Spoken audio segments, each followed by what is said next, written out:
الرحمن الرحيم الحمد لله رب العالمين والصلاة والسلام على سيد الأنبياء والمرسلين أما بعد فأعوذ بالله من الشيطان الرجيم بسم الله الرحمن الرحيم. Our Nabi sallallahu alayhi wa alihi wa sallam has said, whosoever sends durood upon me 10 times, Allah subhanahu wa ta'ala will shower 100 rahmah, mercies over such a person.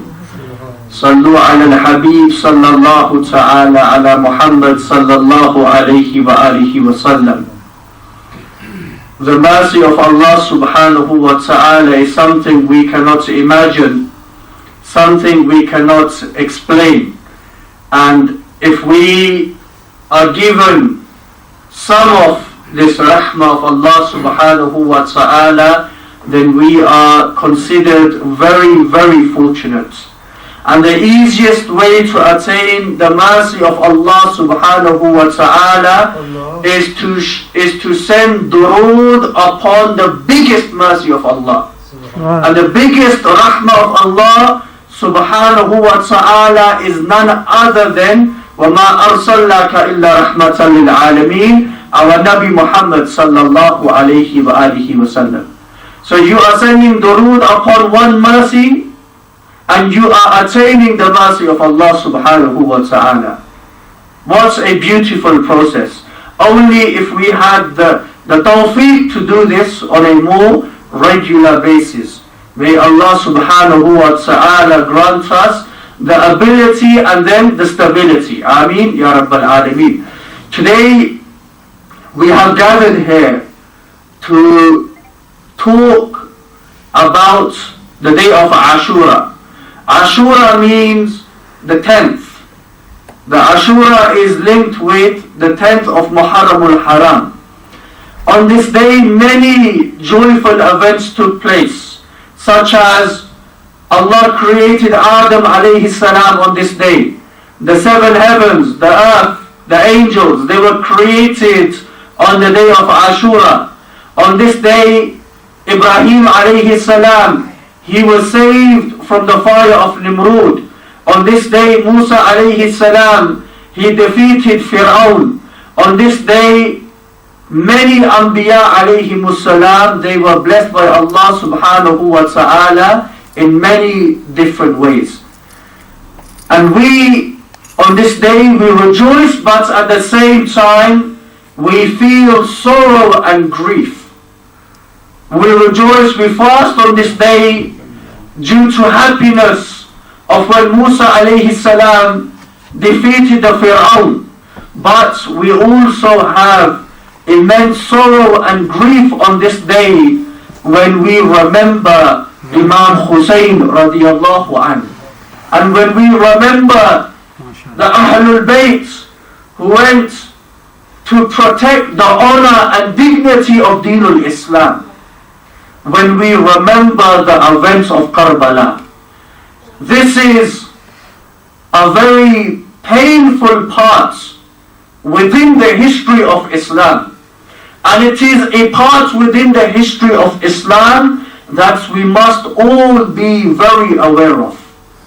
Because we need to know the fact that Imam Hussain radiallahu an did not give into evil just to uphold the honor and dignity of Dinul Islam.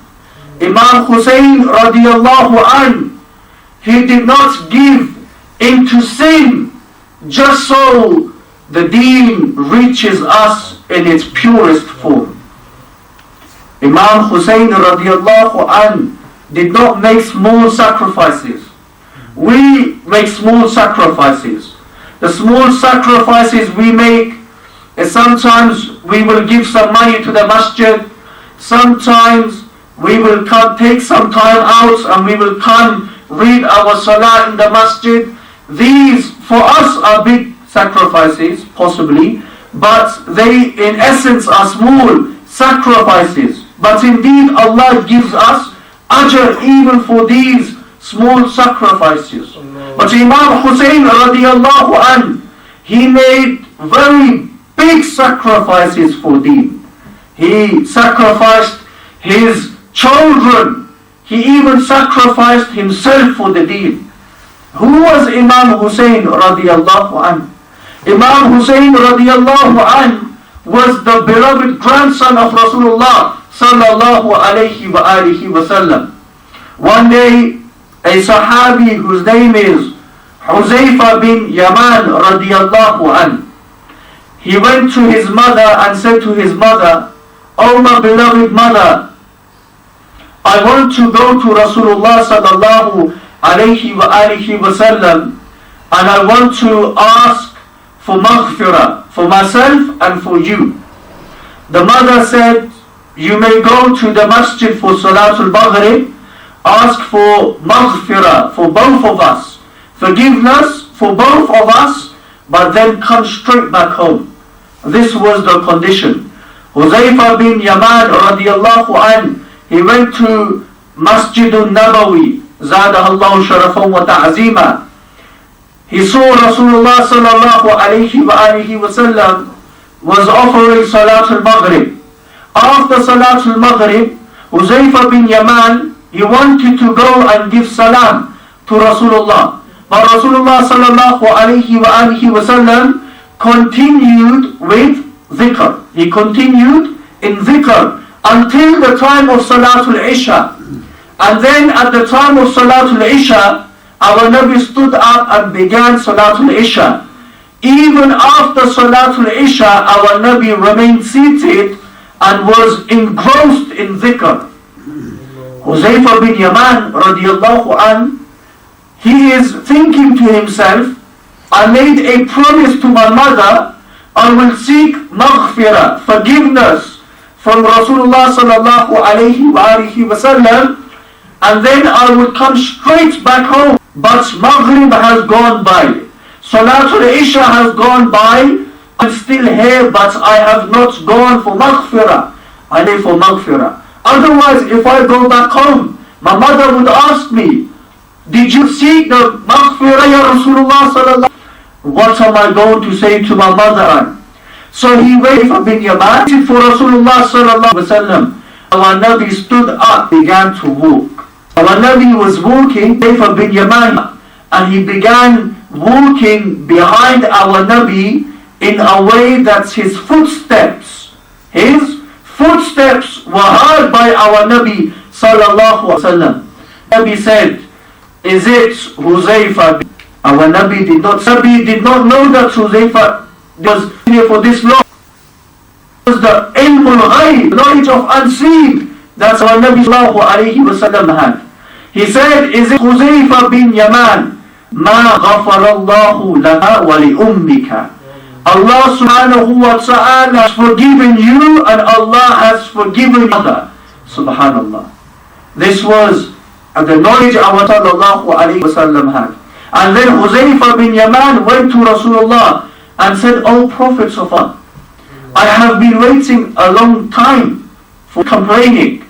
He was just saying, "Ya Rasulullah, I have been waiting a long time, but you have been engrossed in dhikr." Our alayhi wa sallam began to cry. Tears began to shed from the beloved eyes of our Nabi sallallahu alayhi wa sallam.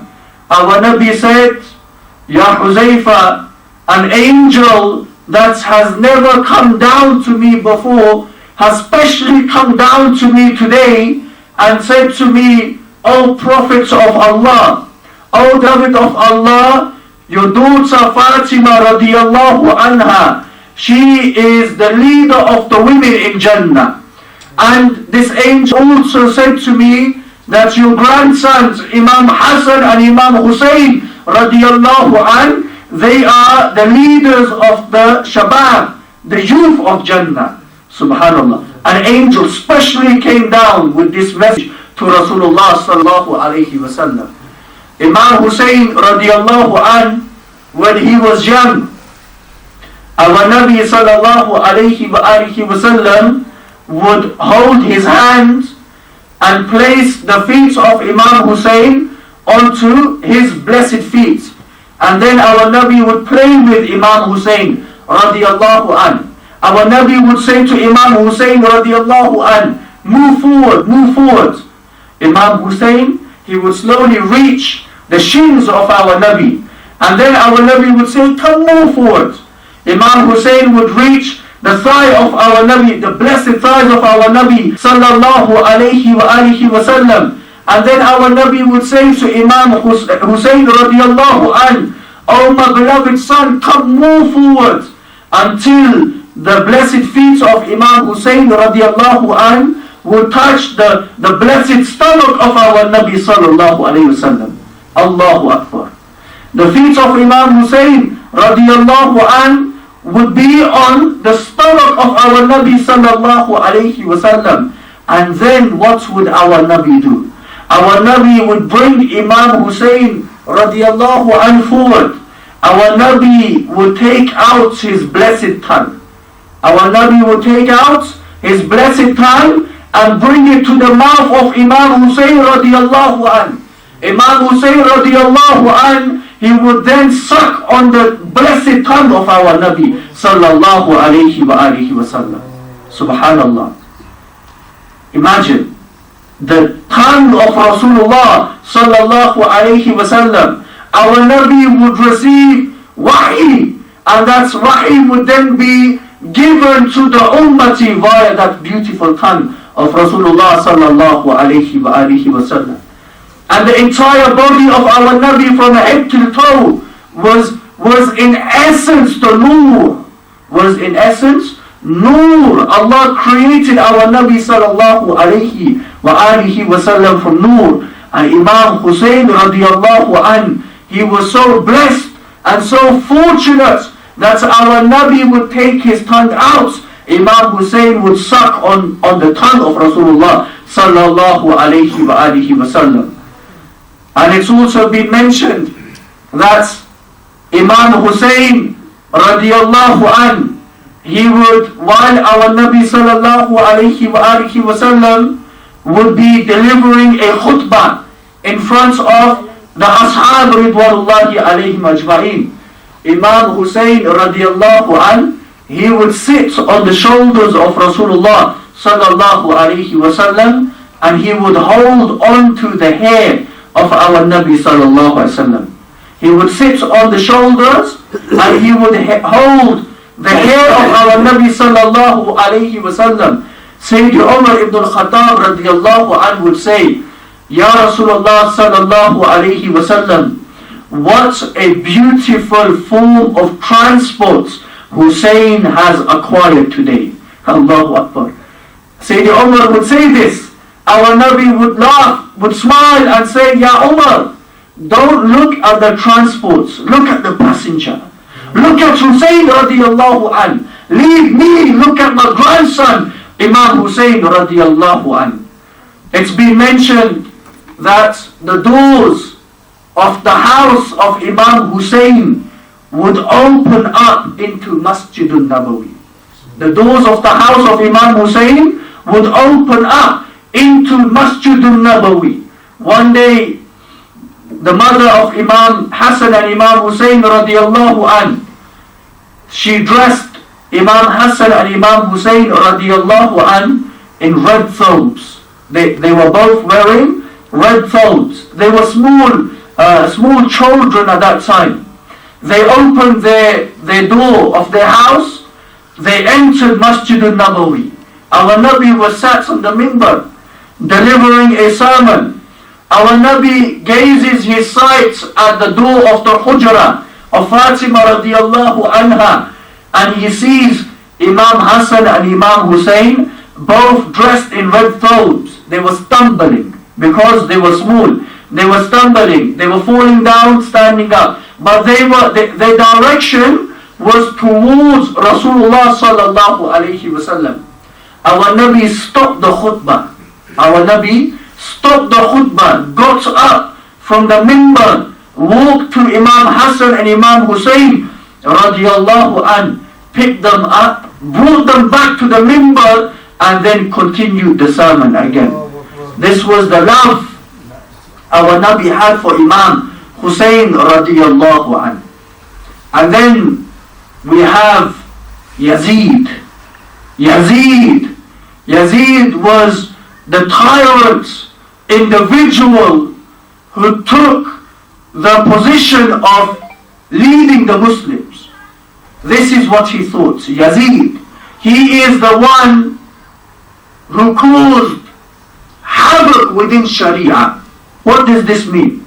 Yazid was the individual who made it common for individuals to drink alcohol. Yazid was an alcoholic himself. In actual fact, Imam Hussain radiyallahu anhu, he performed Hajj roughly 25 times. And each time Imam Hussain radiyallahu anhu went on Hajj, even though he had a horse, Imam Hussain would walk towards the Haram. But Yazid on the other side, he was an individual who would mount on a horse, and he would have horses that would have alcohol, and then he would go on Hajj. Na'udhu billah. This was Yazid.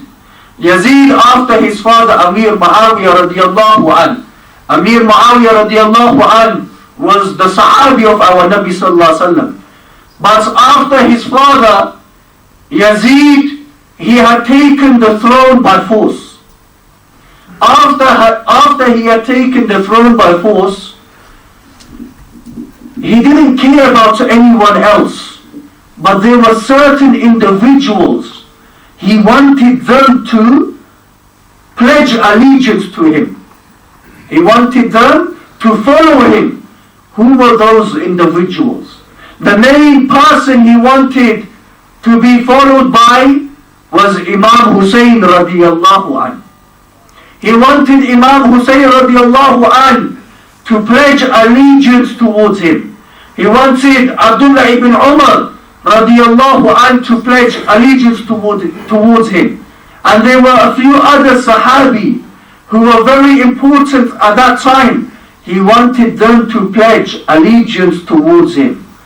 So he said to the governor of Makkah, of Medina at that time, Walid bin Uqba, he said, call Hussain radiyallahu anhu to your court and tell him that he has to pledge allegiance to me. If he does not pledge allegiance to me, then be firm with him, be strict with him. Walid bin Uqba, he also called the previous governor, whose name was Marwan bin Hakam. So Marwan bin Hakam and Walid bin Uqba, they were in the governor's house in Medina. They sent a message for Imam Hussain radiyallahu anhu. Imam Hussain radiyallahu anhu, he went to the governor's house. He took a few of his companions and said to his companions that when my voice is heard by you, then you also come into the governor's house. Until then, wait for me outside. Imam Hussain radiyallahu anhu, he went into the governor's house. Marwan bin Hakam and Walid bin Uqba, they were waiting for Imam Hussain. Walid bin Uqba said to Imam Hussain, this is the letter from Yazid. Yazid, he is the Amir. He is the Amir and he wants you to pledge allegiance to him. Imam Hussain radiyallahu anhu said, I am Imam Hussain. It is not from amongst my character to pledge allegiance to Yazid in secret. If I were to pledge allegiance to Yazid, it would be in the open in front of everyone else. But I am not going to pledge allegiance to Yazid. And then Imam Hussain turned around and began walking out of the governor's house. Marwan bin Hakam, he started whispering to Walid bin Uqba. He said, Walid, don't let him go. If you let Imam Hussain go, then he would cause havoc for you. There would be a big problem for you. Do not allow him to leave. Imam Hussain radiallahu anhu turns around and said to Marwan bin Hakam, because how dare you talk like this? Do you not know that I am from the household of Rasulullah sallallahu alayhi wa alihi wa sallam? Do you not know that I belong to the household in which the wahi of the Quran would come? How dare you speak like this about me? This was Imam Hussain radiallahu an. And then Marwan bin Hakam, he stayed quiet. He did not say anything. And this was the beginning of the Karbala. Imam Hussain radiallahu an, then he went back to his house and he said to his family members that we are no longer safe in Madinatul Munawwara. We must do hijrah to Makkah. We must migrate to Makkah. They migrated to Makkah, and even in Makkah the tyranny of Yazid did not stop. He was still very forceful towards this pledge. He wanted Imam Hussain to pledge allegiance towards him. So he was making life very difficult for Imam Hussain radiallahu an. Until Imam Hussain radiallahu an, he made a decision and he decided to migrate to Kufa with his whole family. First of all, Imam Hussain left Medina. Imagine, when we go to Medina, we go to visit Rasulullah sallallahu alayhi wa sallam for 10 days, 20 days, 30 days. Do we feel like leaving Medina? No one feels like leaving Medina when they enter Medina. Imam Hussain radiallahu an, he had the company of Rasulullah. He was the grandson of Rasulullah. He spent his entire life in the courts of Rasulullah sallallahu alayhi wa alihi wa sallam. But he went to meet our Nabi at the Rawdah for the last time. Imagine how Imam Hussain was feeling at that time. Then he went to the Kaaba, to the Haram, to Makkatul Mukarramah. He was then forced to make a decision to leave Makkah towards Kufa. But before he left for Kufa, he sent his cousin Muslim bin Aqil radiallahu an. When Muslim bin Aqil radiallahu an entered into Kufa, which is a city in Iraq, first of all, why did Muslim bin Aqil, out of all places, why did he go to Kufa? The reason why he went to Kufa is because the people of Kufa, they were sending letters constantly to Imam Hussain. They were saying to Imam Hussain that you migrate to Kufa, we will oppose Yazid with you, and we will pledge allegiance to you and not to Yazid. These were the letters from the people of Kufa. So Imam Hussain, to suss the situation in Kufa, he sent his cousin Muslim bin Aqil radiallahu an. Muslim bin Aqil radiallahu an, he entered Kufa. 40,000 Kufans, 40,000 individuals, straight away they came to Muslim bin Aqil and they pledged allegiance to Muslim bin Aqil. And they said, Ya Sayyidi, oh our master, we are going to follow you till our death. We are going to listen to your command until our death. There is none other who we are going to listen to. Whatever you say, we are going to listen. Whatever Imam Hussain radiallahu an commands, we are going to fulfill. These were 40,000 individuals in Kufa who pledged allegiance to Muslim bin Aqil radiallahu an. So Imam Hussain radiallahu an with his family decides to leave Makkah for Kufa. As they are on their journey towards Kufa, Imam Hussain radiallahu an is given information that Muslim bin Aqil radiallahu an was martyred. He was martyred. Muslim bin Aqil, he was reading Salah, 40,000 individuals behind him. finishes salah, looks back, where's 40,000 people gone? All of a sudden, everyone's gone away from Muslim bin Aqil. 40,000 individuals who had pledged allegiance to Muslim bin Aqil radiallahu an, they are now nowhere to be seen. Muslim bin Aqil radiallahu an, he is roaming around the streets of Kufa, looking for a place of salvation, looking for a space of safety, but no one is willing to help Muslim bin Aqil radiallahu an. All of them, they had turned away from Muslim bin Aqil and Imam Hussain radiallahu an. Once again, the Kufans had showed their true colors, because this is what they had done to Sayyidi Ali radiallahu an. So Imam Hussain radiallahu an, he is heading towards Kufa. But the Kufans, they have turned their back towards Imam Hussain radiallahu an. The Sahaba around Imam Hussain radiallahu an, they said, Ya Sayyidi, there is no point of going forward to Kufa. There is no point, because there is no one for us in Kufa. Everyone has turned against us. We are walking into a death trap. Let's turn back. They did not say give in. They said, let's turn back. But Imam Hussain radiallahu an said, even if I die, I am still going to move forward. There is now no turning back for me. Imam Hussain radiallahu an was fully aware of the situation. They were on their way towards Kufa. They reached a place called Karbala. They reached Karbala. They put up the tents on the plains of Karbala, knowing that this is going to become a bloodbath. They resided in Karbala. They wanted water. They visited the river of Euphrates.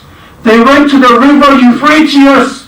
But when they went to the river Euphrates, the Yazidi army, 4,000 soldiers, they had already blocked off the river. This was the 7th of Muharram Haram.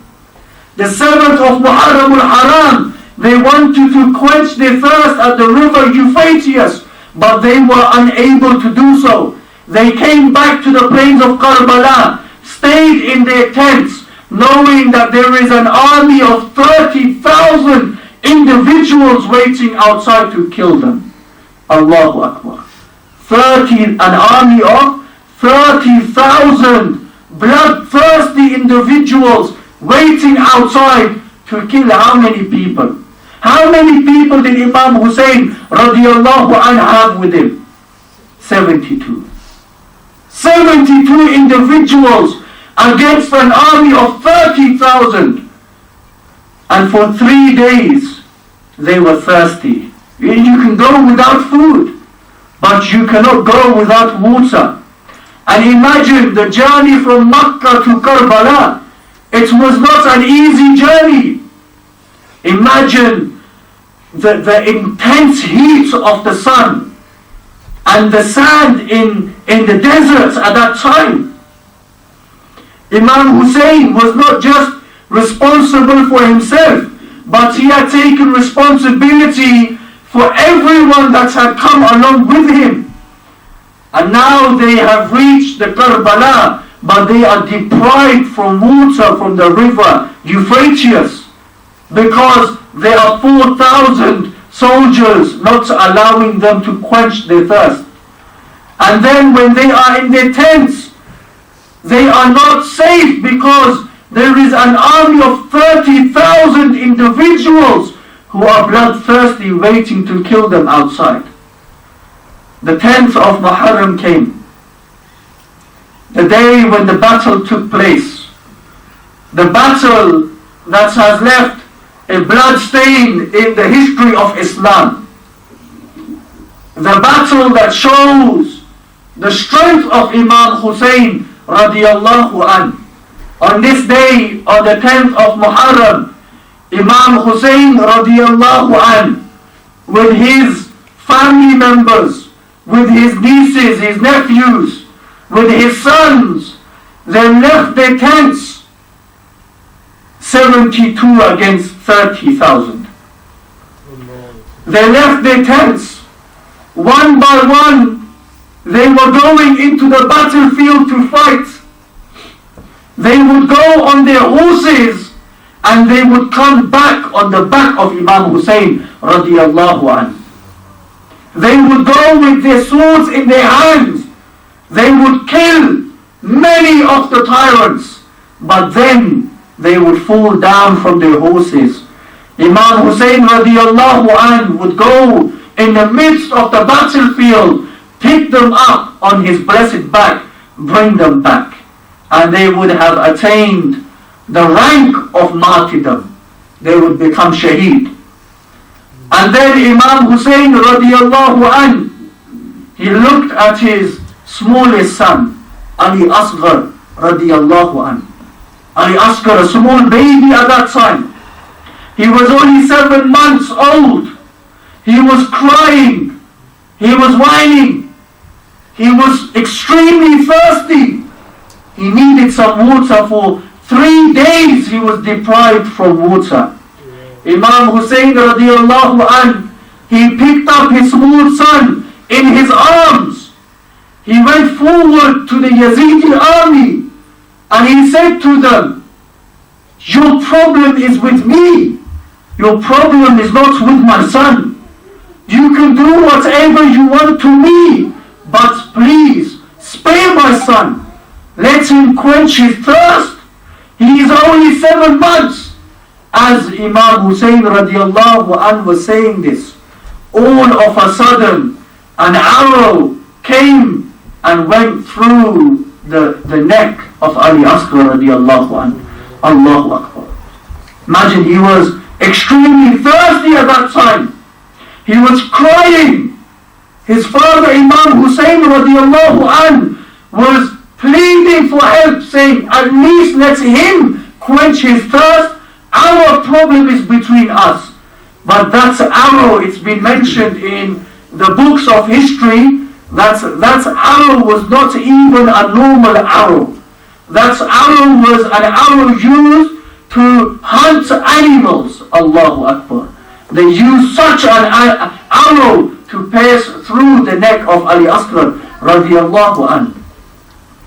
Imam Hussain radiallahu anhu, he was holding his son in his arms. He went back to the camp and he laid down his son Ali Asghar radiallahu anhu. Now you can only imagine the feelings of the people who were at the camp at that time.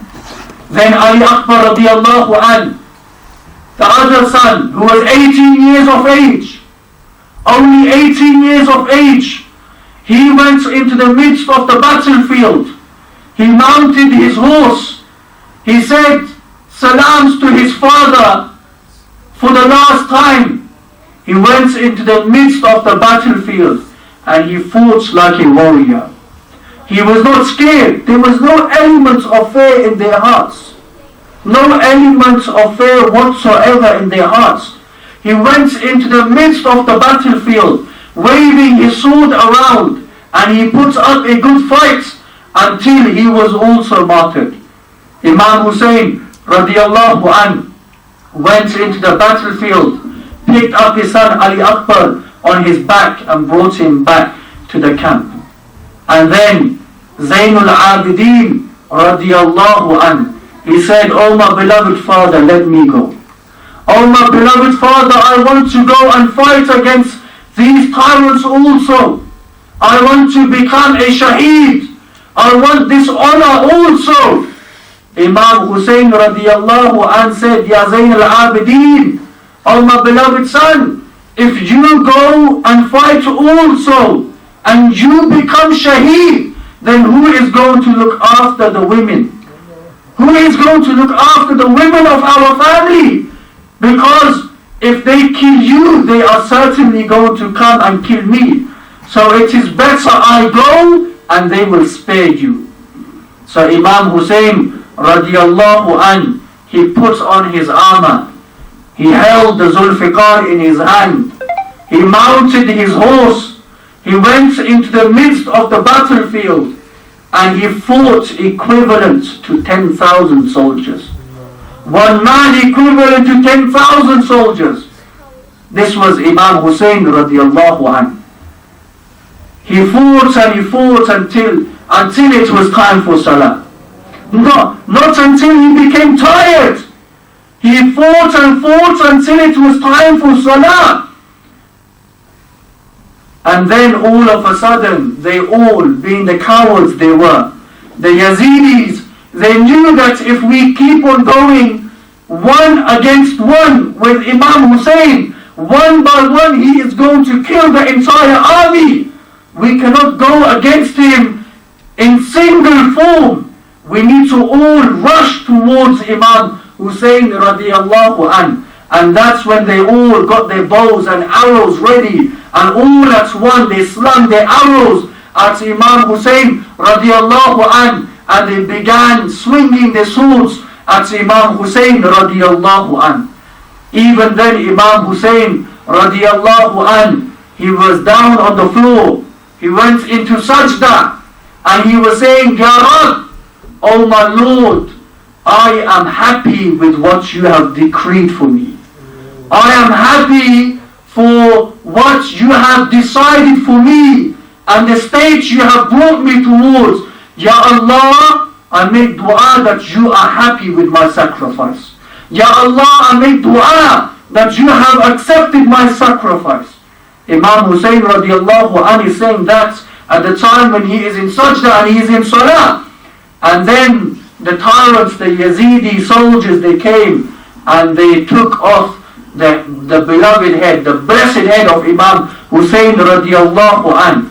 They detached the head from the blessed shoulders of Imam Hussain radiallahu anhu. Even then, it's been mentioned in the books of history that they were roaming around with the head of Imam Hussain radiallahu anhu. They were roaming around the streets of Medina, but even then the blessed head of Imam Hussain radiallahu anhu was up high.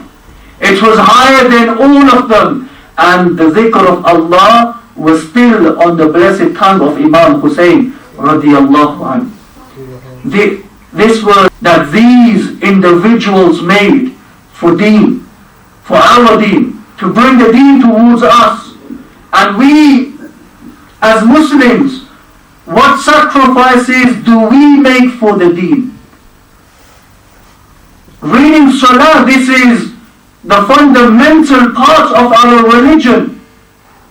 Waking up for Fajr, Zuhr, Asr, Maghrib, Isha. This is the fundamental part of our faith. There should be no questions asked when it comes to salah. This should not even be categorized as a sacrifice. Reading salah is not a sacrifice that you make. Wallah, when you read salah, Allah is blessing you even more, and you are increasing your ranks in Jannah when you read salah. Salah is not a burden for us.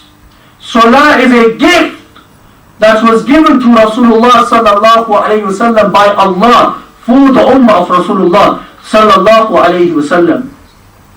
Sacrifices are when you take time out, you come to the masjid and you learn about Islam.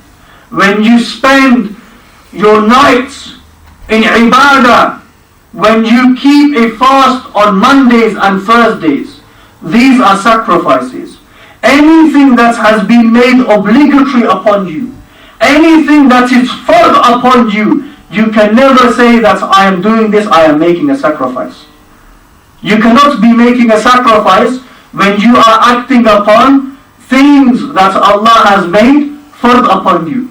When we give zakat, giving zakat, we give money towards the poor. Is this a sacrifice we are making? This is not a sacrifice that we are making. Sacrifice in its true meaning is when you are doing something that you are not obligated to do. You are not obligated to do that something, but you still go ahead and you do it for the rida of Allah subhanahu wa ta'ala. This is a sacrifice. And Yazid, he did not stop there. Even after the martyrdom of Imam Hussain radiallahu anhu, he said to his people, you can now go to Medina, everything has become halal for you. You can go to Medina, you can do whatever you like. It's been mentioned that there was an old man who would sit in Masjid al-Nabawi. His name was Sa'id radiallahu anhu. Sa'id bin Musayyab radiallahu anhu. He was old and he was blind. He says that Yazid and his soldiers, they would tie their horses on the minbar of Rasulullah sallallahu alayhi wasallam. They would tie their horses on the minbar, and their horses would relieve themselves besides the minbar of Rasulullah sallallahu alayhi wasallam. Sa'id bin Musayyab radiallahu anhu, he says, I was a blind man. I am a blind man. So the Yazidi soldiers, they did not do anything to me. They would see that he is blind, we shouldn't trouble him, leave him alone. But he says, I would sit in Masjid al-Nabawi waiting for the adhan. Zuhr salah would come, no adhan. Asr salah would come, no adhan. Maghrib salah would come, no adhan. And he says, I was blind, I did not even know what time, which salah was taking place. But he says, until lam azal asma al-azana wal-iqama min qabli Rasulullah sallallahu alayhi wasallam. Until I was thinking to myself, why isn't the azan taking place? All of a sudden, Sa'id bin Musayyib radiallahu anhu says, I heard the adhan coming from Rasulullah sallallahu alayhi wasallam. Subhanallah. So Yazid, once he believed he was the ruler, there was no salah in Masjid al-Nabawi. There was no adhan in Masjid al-Nabawi. But even then Rasulullah sallallahu alayhi wa alihi wasallam would facilitate. The adhan would be heard coming from the Rawda, the shrine of our Nabi sallallahu alayhi wa alihi wasallam. And it's been mentioned even after the Karbala, Yazid, he killed 70,000 tabi'i. Who were tabi'i? Tabi'i were individuals who did not see Rasulullah, but they saw the Sahaba. They saw the Sahaba, and they are known as tabi'i. Yazid, after the Karbala, he killed 70,000 tabi'i. And how many Sahaba did he kill? 700 Sahaba. Allahu Akbar. So he did not stop after the Karbala. He continued in being a tyrant, in killing innocent people, and making alcohol and adultery common in Medina. Na'udhu billah. And from this event, the Karbala event, it should open our eyes and it should open our hearts. We must understand these sacrifices that these individuals had made for us. If we were in their position at that time, would we make such sacrifices for the deen?